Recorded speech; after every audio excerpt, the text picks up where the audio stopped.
back, wrapping up February, or maybe it's early March now. I don't know what it is. Joel Goldberg, Casey Wright. We're still in that early part of the year. I know for me now, I've already been to Arizona, spring training. It's the best way, by the way, to wash away the pain of the Super Bowl. I feel like if the Chiefs had won, I know you were there. If the Chiefs had won, we would have celebrated and then moved right. We just moved right into baseball. Thankfully, there's that medicine, right?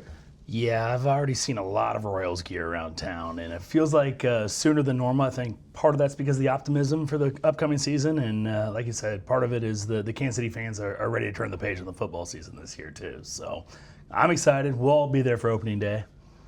I hope it goes better for the last big event that you showed up, because you were at the Super Bowl, and yeah, so you need to blame somebody. Well, I've been to Super Bowls that we've won before. That's true. Okay. My wife hadn't, so can we blame Corey? So it's Corey's fault. Yeah, we'll blame Corey for this. You got to blame somebody here. Right.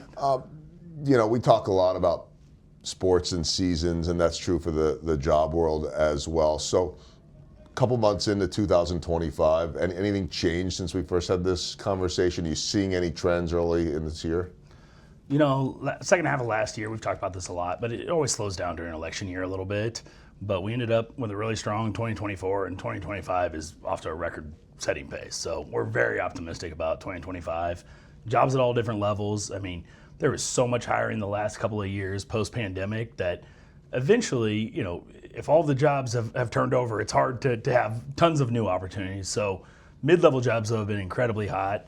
And it's very specialized and segmented where we're seeing the demand, but it's a hot market, and we anticipate that'll continue for sure. Oh, that is good news. And the thing I love about this time of year, February, March, spring training time of year, is we're getting to that point where we're close to having games every single day. And you mix in March Madness for us sports fans, it means that there's a lot to watch, and there's NBA and NHL, so we're missing the NFL.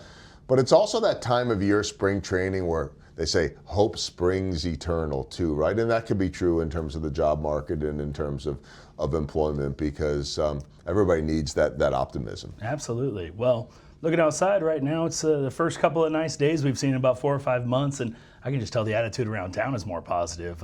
I like the seasons. I'm a Midwesterner. I like seeing all 4 seasons, but this winter's been particularly long for a lot of different reasons, so there's optimism in the air. Looking outside, everyone's walking their dogs, and it's exciting to move to this new time for the job market, for sports, and for everything else going on.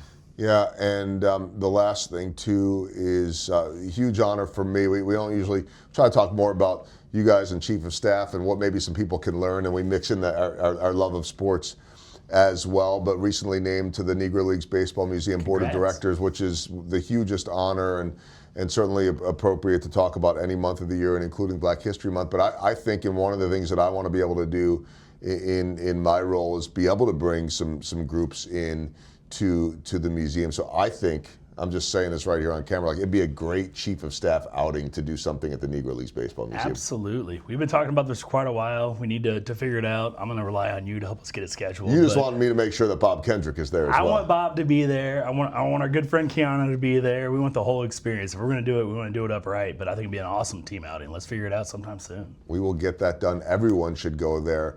Especially before we get to the point where there's a new museum, because we're going to build a new one, and that's going to be bigger, better, and take us into a new generation. But what's there at 18th and Vine right now is amazing. What's here at Chief of Staff, talk about growth in a new building. That's certainly been the case for you guys. Coming up on the 1-year anniversary, I believe. Yeah, April's when we moved in, and we're finally getting settled in. There's going to continuously be more and more improvements, more artwork, new additions to the team. We've hired several new people here in the last couple of months. So 1 year almost in, but we're still getting acclimated, but it feels like home for sure. All right. Well, when we come back to you next month in this setting or somewhere in the Chief of Staff offices and big facility here, it will be right around opening day or just after it. So we're looking forward to that. He is Casey. I'm Joel, and we'll see you next month. Thanks, guys.